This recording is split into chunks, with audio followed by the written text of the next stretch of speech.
Kepergian Vanessa Angel dan Febri Andriansyah untuk selama-lamanya masih menyisakan duka bagi keluarga dan orang-orang terdekat. Tapi sayangnya di tengah kedukaan yang begitu pekat, berita sumir ihwal penyelewengan dana Gala Sky Putra mendiang Vanessa dan Bibi justru santer beredar. Fuji, adik perempuan mendiang Bibi, disebut-sebut ikut menikmati warisan-warisan Gala untuk foya-foya. Tak hanya itu, Fuji juga dinilai memanfaatkan Gala untuk mendulang follower. Tapi tak hanya Fuji, adik mendiang Vanessa, Mayang pun kini jadi bulan-bulanan warganet. Ia dinilai memanfaatkan momen kedukaan mendiang kakak alias pansos saat merilis cover tembang Kemarin milik Seventeen. Enggak lah, bukan memanfaatkan. Dia ini ingin mempersembahkan lagu untuk kakaknya. Jadi lagunya dari Seventeen ya, judulnya Kemarin.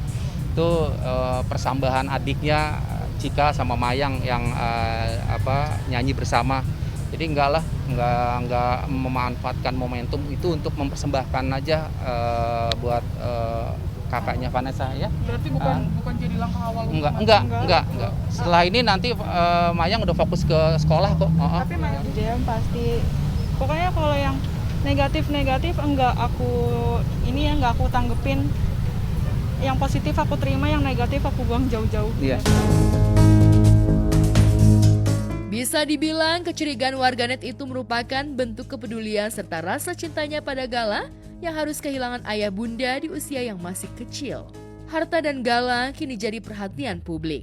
Meski rumor kencang berhembus jika Dodi dituding ingin menguasai harta warisan mendiang Vanessa, namun dari keterangan Dodi terkuak fakta jika niatannya ingin membangun museum itu berawal dari keinginan Haji Faisal yang ingin menjual atau melelang barang-barang peninggalan Vanessa dan Bibi antara terbentur biaya kontrakan rumah yang Vanessa Bibi tinggali semasa hidup. Dari situlah Dodi tak setuju dan berharap jika peninggalan mendiang Vanessa dan Bibi dipisah. Nah, ini yang menjadi dilema bagi saya karena di hari kedua saat masih kita sedang berduka, Pak Faisal bicara ke saya. Ini barang-barang yang di sini itu ada rencana sama Pak Faisal akan dilelang dan dijual pada saat itu. Bicara ke saya seperti itu, akan dilelang dan dijual. Alasannya karena di rumah itu Vanessa ngontrak dan masa kontraknya itu tinggal 4 bulan lagi. Nah, terus Pak Faisal bingung, ini ini barang-barang mau dibawa kemana. Nah, makanya saya keberatan sekali kalau misalnya itu dilelang dan dijual. Saya nggak mau itu barang-barangnya Vanessa nanti dijual, karena sekali lagi saya lagi mau buka rumah museum Vanessa. Jadi belum dibicarakan lagi gitu. Makanya alasan saya kemarin kenapa netizen rame, gaduh segala macam mengenai harta waris itu, sebenarnya saya ingin menyelamatkan barang-barang Vanessa karena ada niat dari Pak Faisal untuk melelang dan menjual barang-barang Vanessa. Itu yang saya harus klarifikasi, bukannya saya ingin menguasai hartanya Vanessa, tidak. Di situ juga rumah kan ngontrak. Mobil juga kemarin kan sudah tidak ada asuransinya, tidak ada asuransinya. Jadi jangan disalahartikan. Banyak kan jadi saya seolah-olah ingin menguasai. Makanya saya kemarin hartanya Bibi dan Mayang lebih baik dipisah saja. Kalau memang ada dari pihak Pak Faisal mau melelang dan menjual barang-barang Bibi, ya monggo. Tapi kalau untuk barang-barang Vanessa, saya tidak setuju. Karena saya ingin membuat rumah Vanessa, rumah museum Vanessa gitu. Kalau saya sampai saat sekarang prinsip saya begini ya. Kan si Panes sama Pebi sama Panes itu mempunyai satu orang anak. Anaknya masih kecil ya. Jadi apapun yang atas nama Panes, apapun yang atas nama Pebi, saya maunya itu kalau bisa diusahakan jadi uang, ya, kemudian ditabungkan. Itu buat segala, ya buat segala. Karena segala ini kan anak yatim piatu. Siapa mengurusnya? Syukur-syukur kalau umur saya panjang, saya bisa mendidik dia ya. Kalau umur saya pendek, tentu saya nggak bisa mendidik dia. Itu yang saya takutkan. Jadi saya maunya sekarang ini ada tabungan atau deposito atas nama si Gala. Itu maksud saya. Jadi semua yang ada sekarang dijadikan uang, kemudian didepositokan ataupun ditabungkan. Nah, kalau umur saya pendek, dia masih ada. Kalau umur saya panjang, alhamdulillah mungkin saya masih bisa nanti, kalau hidup saya baik, saya bisa bantunya. Nah, kalau umur saya pendek, itu yang saya cemaskan. Ada kecemasan tersendiri dari saya situ. Itu yang saya khawatir. Kalau umur saya panjang, saya nggak cemas. Mungkin saya sekuat tenaga banting tulang, kakiku jadi kepala jadi kaki. Saya akan bantu anak ini. Saya akan angkat anak ini. Sama saya seperti mengangkat anak saya Febri dengan Panes. Saya angkat mereka. Cuman orang nggak tahu, saya nggak mau diekspos selama ini. Nggak mau saya diekspos. Saya bantu mereka. Semuanya saya bantu. Kalau saya ceritakan panjang ceritanya. Banyak cerita di balik ini yang tidak diketahui oleh orang-orang lain. Nggak bisa. Ujuk-ujuk mereka seperti ini aja tidak bisa. Pasti ada di belakang siapa. Cuman saya nggak mau selama ini diam. Cuman sekarang kepala tanggung, ya udah saya mulai buka-buka sedikit-sedikit. Percaya nggak percaya, boleh lihatlah buktinya. Nah, itu. Dodi tak berniat untuk menguasai warisan Vanessa.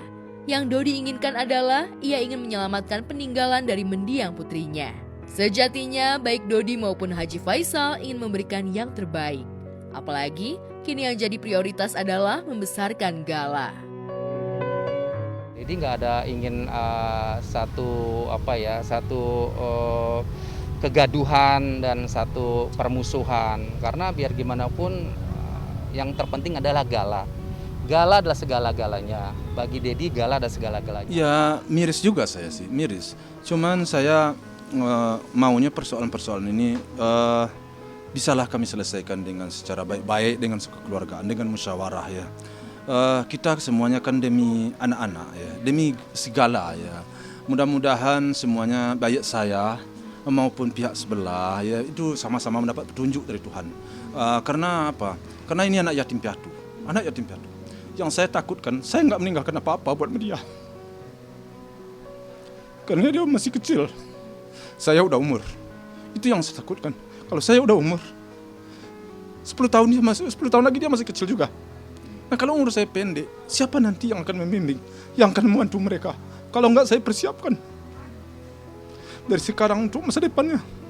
Itu yang saya takut. Jadi sekurang-kurangnya apa yang ditinggalkan oleh papanya sama mamanya sekarang menjadi milik dia, itu aja. Kalau kurang-kurang nanti untuk beli sesuatu saya akan tambah. Demi untuk dia masa depan. Itu aja yang ada dalam pikiran saya sekarang itu. Kejelasan status asuh telah disahkan oleh pengadilan. Semua itu untuk kebaikan Gala agar kelak kebutuhan administratif Gala lebih mudah. Pun agar nanti tidak terjadi polemik. Lantas benarkah Dodi belum sepenuhnya ikhlas soal status hak asuh Gala yang jatuh kepada Haji Faisal? Benarkah Dodi bakal mengajukan hal yang sama ke pengadilan? Belum. Saya kan tadi bilang saya masih berduka, saya masih sangat berduka atas kehilangan Vanessa. Jadi saya belum berpikir ke sana. Kalau kemarin saya bicara seperti itu, nanti saya akan mengajukan juga ya, tapi nanti gitu. Ya biarin aja Pak. Kalau Pak Faisal, Pak keluarga Bibi atau Pak Faisal mau mengajukan ya monggo aja, itu kan hak mereka kan. Ya bagus lah.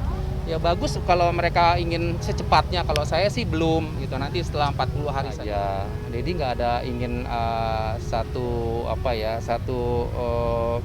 kegaduhan dan satu permusuhan, karena biar gimana pun yang terpenting adalah Gala. Gala adalah segala-galanya. Bagi Dedi, Gala adalah segala-galanya. Kalau sekarang nanti ini hak asuhnya jatuh pada Pak Faisal atau Bibi, ya nggak apa-apa, bagus lah.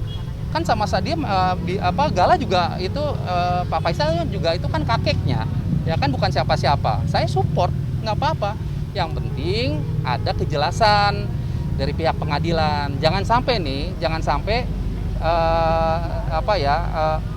saya tidak mengajukan juga gugatan di Jakarta Pusat.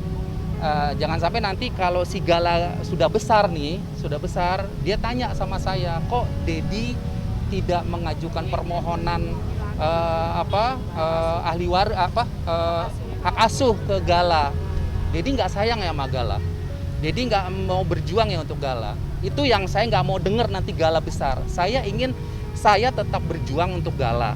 Kalau nanti pengadilan yang memutuskan hak asuhnya, baik itu nanti hak asuhnya dari dapat ke keluarga Bibi atau keluarga saya, itu pengadilan yang sudah menentukan. Jadi saya tidak punya beban nantinya ke Gala kalau pada saat sudah besar nanti. Nah itu kemarin saya ngasuh bersama, kata pihak pengadilan nggak bisa, harus salah satu. Jadi gitu. mesti begitu ya? Ya. Oke, siap. Ya. Makasih. Kalau menurut saya sih baik-baik aja ya, nggak ada masalah ya. Awal-awal kan dia menerima ya, nggak ada masalah. Dia setuju. Saya yakin dari lubuk hatinya yang dalam, dari awal dia setuju. Dia sepakat, nggak ada masalah. Tapi entah bagaimana perkembangan belakangan sampai sekarang saya belum memang udah beberapa hari ini nggak bicara sama dia. Saya yakin mudah-mudahan ya dia juga ikut memikirkan bagaimana cucu ini jangan nanti setelah besar saya secara pribadi nggak bisa lagi membantu, umur kan tidak tentu ya, udah umur gini, terus dia jangan sampai nggak punya apa-apa. Itu yang saya tekankan dalam pikiran saya. Saya maunya meninggalkan sesuatu buat cucu saya. Itu. Sejatinya, segala ambisi untuk kepentingan pribadi lebih baik dikesampingkan. Yang terpenting saat ini, baik keluarga Bibi maupun Vanessa benar-benar mengedepankan kebutuhan Gala. Lantas bagaimana Kak Seto Mulyadi selaku pemerhati anak melihat polemik kedua keluarga yang kini menyeret nama Gala?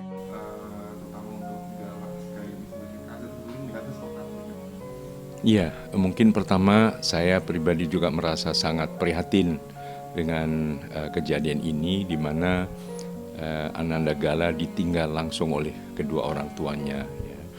Nah, dalam keadaan demikian tentu sebagai anak ya, dalam ini anak yang masih usia dini sangat terpukul, sangat trauma dengan pengalaman ini. Nah, tentu dibutuhkan suatu lingkungan kembali yang kondusif ya, semacam treatment psikologis supaya semangatnya untuk hidup, untuk terus tumbuh dan berkembang bisa menyala kembali. Nah, dalam hal ini memang diharapkan keluarga yang berada di sekeliling Ananda Gala ini betul-betul mengedepankan kepentingan terbaik bagi anak. Jadi jangan sampai ada semacam ambisi-ambisi pribadi atau sikap-sikap yang mau menang sendiri masing-masing ya. Semua menjunjung tinggi hak anak dan mengedepankan kepentingan terbaik bagi anak. Jadi mengenai siapa yang menjadi kuasa asuh dari Ananda Gala ini, kalau bisa dibicarakan dengan sangat bijak, dengan penuh keakraban, kekeluargaan, dan semua dilakukan ya terbaik untuk Gala. Itu betul sekali. Saya terima kasih atas penyampaian beliau. Soalnya kenapa? Saya memang tidak ingin konflik dengan keluarganya Panes ya, nggak ingin konflik karena itu akan seperti kamu bilang tadi akan punya jejak digital kan begitu ya. Itu secara akan menjadi beban psikologis bagi anak saya kalau dia sudah besar nanti. Jadi saya maunya saya maunya berdamai-damai aja membesarkan. Maunya saya berembuk dan bermusyawarah dengan Dodi ya, Bang Dodi. Maunya saya berembuk, saya membesarkannya bagaimana sebaiknya anak ini, dan kemudian apa yang sudah menjadi hak dia benar-benar kita berikanlah kepada dia. Saya yakin dan percaya Pak Dodi dalam lubuk hatinya yang paling dalam ini memang haknya si Gala, dan Gala ini tentu kalau udah besar tidak punya siapa-siapa.